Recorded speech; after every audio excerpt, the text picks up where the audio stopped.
행정처장님 답변이 겉돌고 있습니다. 실상하고 많이 다릅니다.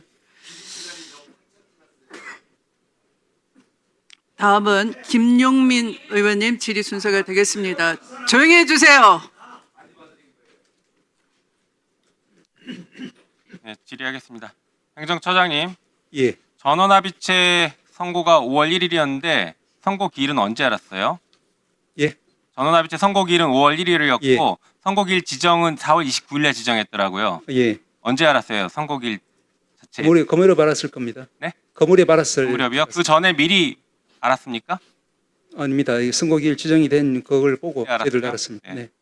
굉장히 중요한 말씀하셨습니다. 제가 한번 보여드릴게요. 전반적으로 보여주시죠. PPT. 지금 대법원은 계속 아니라고 하는데 이 전체 프로젝트입니다. 한덕수 대통령 만들기 프로젝트였어요. 대법원은 유죄 취지 파기환송했고 국민의힘은 새벽에 후보 교체하고 지금부터 제가 제보받은 걸 보여드릴 건데 한덕수 캠프는 매우 이상하게 수상하게 움직입니다. 한번 보여주시죠. 한번 녹취 틀어주세요.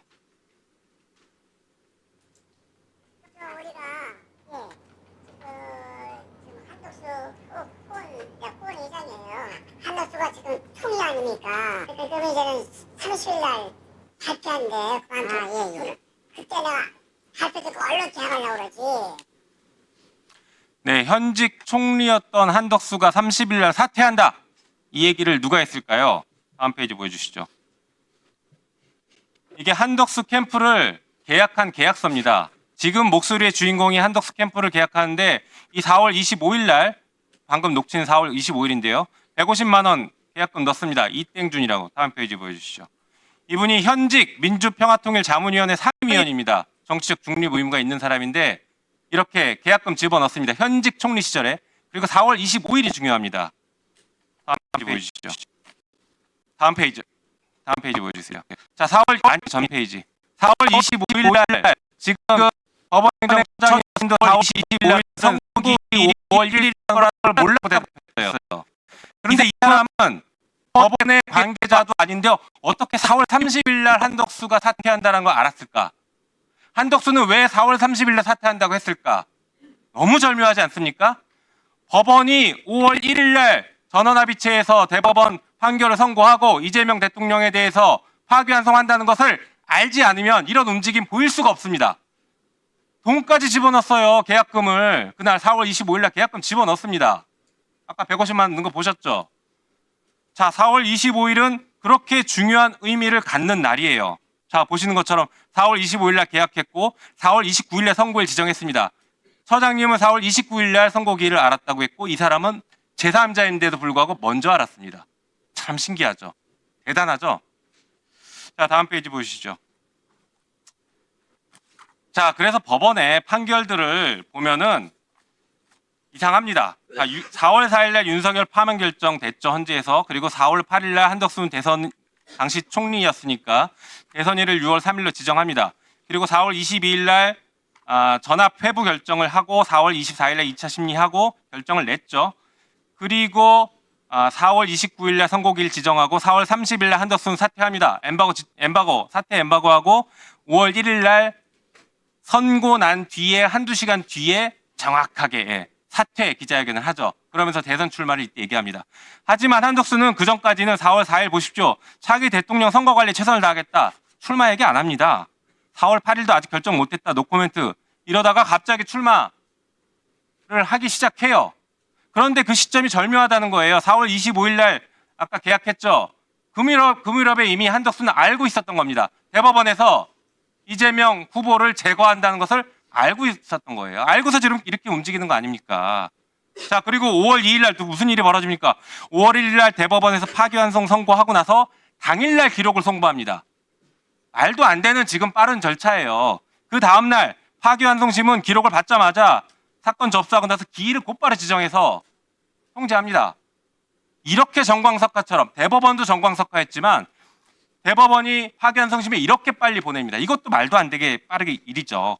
그리고 5월 15일 날 파기환송심 공파기를 잡습니다. 근데 5월 10일과 11일에 대선 후보 등록 기간이기 때문에 대선 후보를 이재명 후보가 등록한 이후에 5월 15일 날 파기환송심이 대법원 판결에 따라서 유죄 취지로 확정 지어버리면 민주당은 후보가 없어지는 겁니다.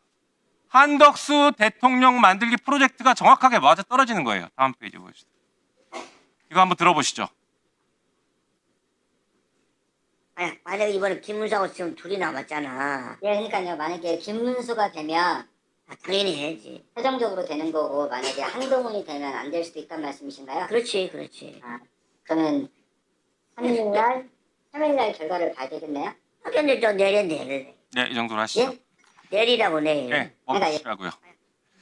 자, 예, 이게 5월 2일 날이에요. 5월 2일 날. 5월 2일 녹취인데 이때 한동훈하고 김문수가 결판 나는데 다음 날 한동훈이 되면 손 떼겠다. 그런데 김문수가 되면 계약 유지하겠다. 이 얘기를 하고 있는 겁니다. 임대차 계약을.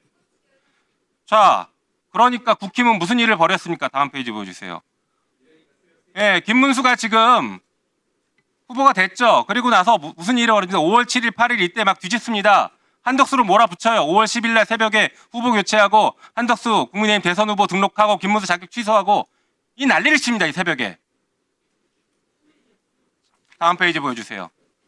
그러니 한덕수 대통령 만들기 프로젝트가 누군가의 보이지 않는 손에 의해서 작동됐고 대법원은 행동대장 역할을 한 겁니다. 아까 지금 사법부 독립 말씀하셨습니까?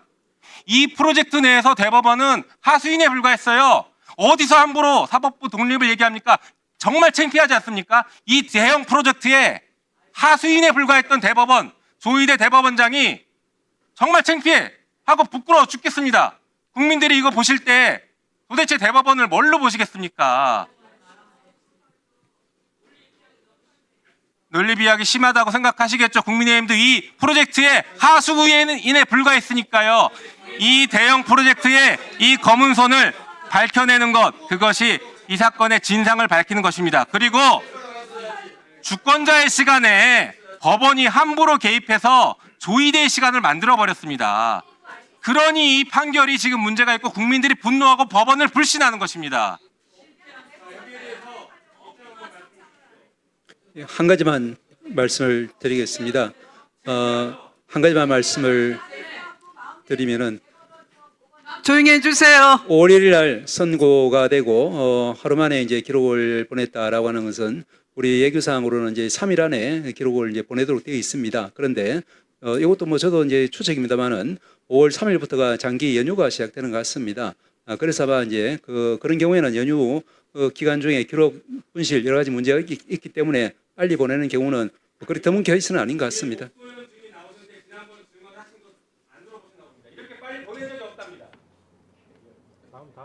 그렇게 빨리 보내는 적이 없답니다. 소장님 마세요. 그렇게 하루 만에 보내는 적이 없답니다.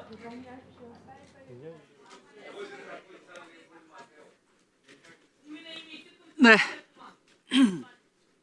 실패한 사법부대다. 처벌이 기다릴 거야. 자, 조용히 해주세요. 마지막으로 위원장인 제가 법사위원으로 질의를 하도록 하겠습니다. 시간을 7분으로 넣어주시고 조용히 해주시기 바랍니다. 이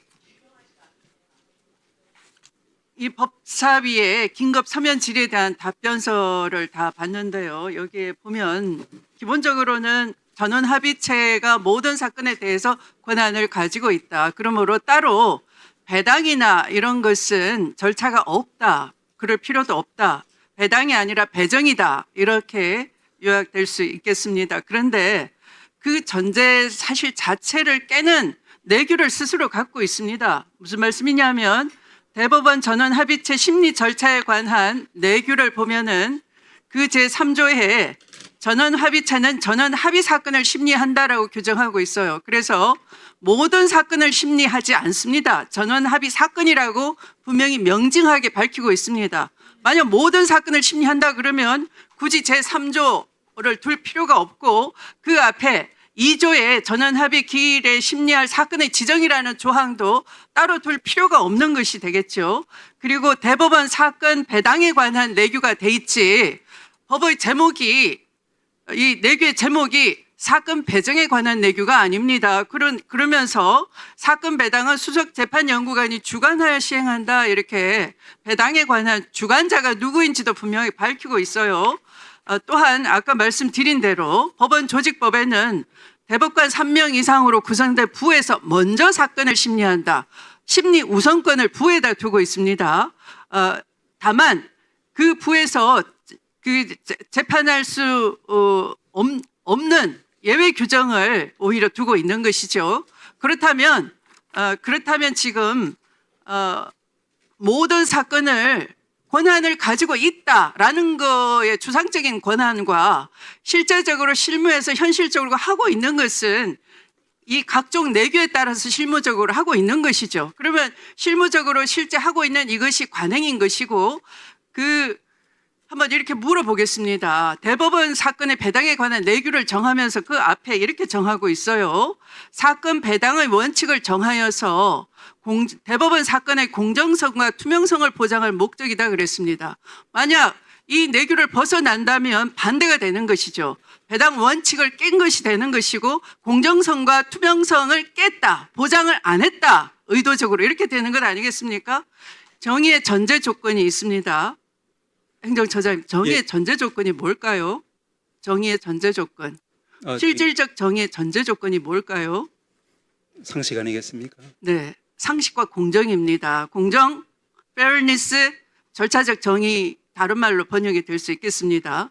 그러면 이런 절차에 관한 내규 규정을 한 번이 아니라 이례적으로 대법 원장이 바꿀 수가 있는 규정이 요소에 다 들어 있습니다. 법원조직법의 규정도 신속성을 이유로 대법원장은 달리 정할 수 있다. 다른 조항에 가도 또 대법원장은 이와 달리 정할 수 있다. 신속성을 이유로. 그러면 이 사건만 신속성을 이유로 한 번이 아니고 이례적인 예외를 5번을 적용하면 어떻게 되겠습니까?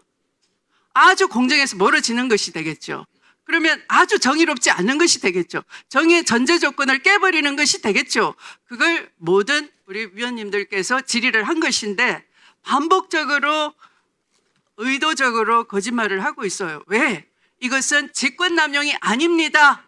혹시 있을지 모를 탄핵 소치를 피하기 위해서 결코 직권남용하지 않았습니다 하는 거듭된 변명서, 변론서라고 저는 규정할 수밖에 없습니다. 그것을 하나씩 짚어드리겠습니다. PPT 첫 번째 한번 봐주시죠. 제가 가지는 첫 번째 일회성, 첫 번째 5가지 문제점 중에 한번 보시죠. PPT 1번에. 부심리를 생략하고 전원합의체에 해부한 것입니다. 잘 아시다시피 대법원의 심판권은 대법관 전원의 3분의 2 이상의 합의체에 행사하며 대법원장이 재판장이 되며 다만 대법관 3명 이상으로 구성된 부에서 먼저 사건을 심리한다 이렇게 돼 있죠. PPT 첫 번째와 PPT 두 번째 보시면 그렇게 되겠습니다. PPT 세 번째 한번 보시죠. 세 번째를 보시면 대법원장은 대법관들의 의견을 들어 전원 합의체의 심리를 위한 합의 기일에서 심리할 사건을 적어도 그 합의 기일 10일 전까지 지정해야 한다. 이것도 위배했습니다. 신속한 심리를 위해서 필요한 경우 바로 지정할 수 있다. 이런 예외를 두 번째로 지정한 것이죠. 그다음에 세 번째 PPT 4를 보시면 됩니다. 전원 합의 기일은 매월 세 번째 목요일에 진행함을 원칙으로 하는데 대법원장이 변경하거나 추가할 수 있다. 이것도 대법원장이 예외성을 적용한 겁니다. 그다음 PPT 다음 보시죠. 수석재판연구관은 매월 1회 이상 2조에 따른 전원 합의 기일을 지정하여 필요한 사항을 대법원장과 대법관에게 보고하여야 한다.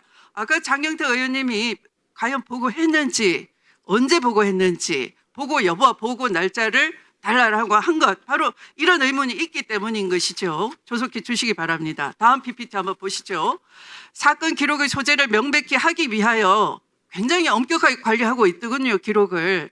담당 사무관은 사건 기록을 대법관실에 인계하거나 대법관실로부터 사건 기록을 인수한 때에는 별지 사건 기록 인수인계부를 작성해서 기록 인계 시 비서관으로부터 영수인을 받는다. 영수 날인을 받는다고 돼 있어요. 그래서 이걸 기록을 달라라고 했더니 어떻게 됐겠습니까?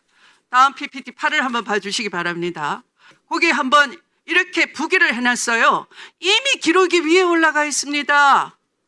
이것은 두 가지가 가능합니다. 추정. 하나는 실제 기록이 이 날짜 이전에 이미 갔다를 일부러 명기한 겁니다. 왜 그렇게 의도적으로 일부러 명기했겠느냐? 기록 본 시간이 이틀밖에 안 됐다. 넉넉 잡아 9일밖에 안 됐다. 어떻게 7만 페이지를 그렇게 볼 수 있느냐? 라고 의혹을 제기하니까 적어도 35일 동안 봤습니다. 늘려잡기 위해서 기록 볼 수 있는 시간을 소급해서 앞당기기 위해서 기록 위에 올라가 있었어요. 미리. 이렇게 하는 겁니다. 그래서 허위로 작성했을 가능성이 한 번 있는 것이고 아니라면은 실제 기록이 올라간 날짜를 적어야 되는데 그 날짜에 안 적었다라는 얘기가 날짜를 허위로 기재했다라는 것이 되는 것이죠. 둘 중에 하나 허위가 되겠습니다. 자, 이것을 해명하셔야 됩니다. 예, 말씀드리겠습니다. 첫 번째로 다시 한번 말씀드리지만 이제 전압 사건, 상고심 접수 사건은 전압 사건의 성격을 처음부터 끝까지 가지고 있다는 부분. 그래서 언제든지 대법관들이 이제 전압 심리 기일 지정을 요청할 수 있다. 그러면 내규를 다 폐기하십시오. 그래서 이제 사문화 됐다 오늘 선언하시는 겁니다. 지금 내규대로 하지 않습니다. 이재명 사건 이후 직위원회 윤석열 구속 석방 이후 모두 바로 시간으로 계산해서 석방을 할 것이며 또한 대법원의 사건은 내규대로 적용하지 않는다 지금 선언하시는 겁니다. 예, 위원장님. 그래서 법원조직법 이제 7조 1항에 대해서도 이제 말씀을 하셨습니다만은 아까 말씀드린 것처럼 이제 여기는 이제 원칙적으로 이제 전압에서 행사한다고 밝히고 있습니다. 그리고 이제 구체적인 경우를 보더라도 여기서는 이제 그 내규에 있는 여러 가지 경우에 해당하면은 그것은 이제 소부에서 처리할 수 없는 사건이라 밝히고 있습니다. 이 사건의 경우에는 내규에 따르면은 국민적인 관심도가 높은 사안 1호에 해당하고 또한 3호 저기 이제 사회 갈등 대립 해소가 필요한 사안이고 6호 기타 이에 준하는 사안으로 해당되기 때문에 처음부터 이 사건은 전압적인 성격을 가지고 있기 때문에 더더욱 이 사건은 처음부터 전압으로 진행하는 데 누가 그렇게 성격을 가지고 있다고 판단하는 겁니까? 대법관들이 결정하는 것 같습니다. 대법관 모두가 판단했습니까? 4월 23일 날 밥 먹으면서 판단했습니까? 예, 전압 판결문에 따르면은 수석재판연구관이 그렇게 보고했습니까? 전압 판결문에 따르면은 아니 주어가 생략됐지 않습니까, 행정처장님? 예, 뭐 저는 뭐 알 수는 없지만 그럼 기록이 그렇게 말했습니까? 전압 판결문에 처음 피고인이 그러니까 당연히 그렇다는 얘기입니까? 기록의 성질상 그렇다는 얘기입니까? 누가 그렇게 심리하겠다라고 하는 주어가 생략되지 않습니까? 이 그 규정이 나와 있는 것처럼 이제 모든 대법관들이 대법원장에게 이제 그 전압 심리기일 지정을 요청할 수 있고 또 이제 처음부터 이제 전압 사건으로서 사건에 접근해서 검토할 수 있고 전압의 재판장은 대법원장 아닙니까? 대법원장이 했다라는 걸 명시적으로 말하기에는 불충스러우니까 우회적으로 그렇게 표현하시는 걸로 알아듣겠습니다. 그렇지 대법원장이 그렇습니까? 기일 지정 자체가 이제 대법원을 상징하는 분은 대법원장이고 전압의 재판장은 대법원장입니다. 법에 의해서. 그렇습니다. 대법원장이 그렇다는 겁니까? 말씀하시는 겁니까? 대법원장이 재판장으로서 기일 지정권이 있고 다만 기일 지정에 대한 요청권은 이 규정 자체에 의하면은 전체 대법관들에게 있다고 지금 나와 있습니다. 모든 국민은 그러면 대법원장이 그렇게 정했다라고 알아들을 것 같습니다. 대법관 한 명이라도 얘기해 보세요. 그러면 누가 했는지.